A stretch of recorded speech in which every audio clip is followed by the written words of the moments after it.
ൂരുമില്ലാത്ത തെണ്ടി പക്ഷേ ആറടി മണ്ണിൻ്റെ ജന്മി ഞാൻ ആറടി മണ്ണിൻ്റെ ജന്മി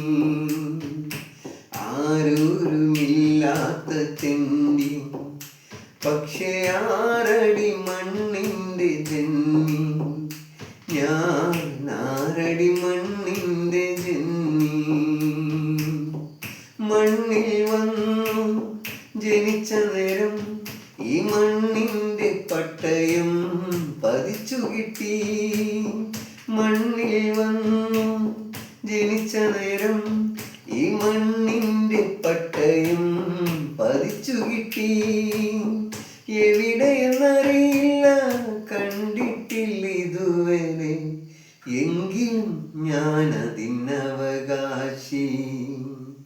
എങ്കിലും ഞാനതിനവകാശി ആരോരുമില്ലാത്ത തെണ്ടി പക്ഷേ ആറടി മണ്ണിൻ്റെ ജന്മി ഞാൻ ആറടി മണ്ണിൻ്റെ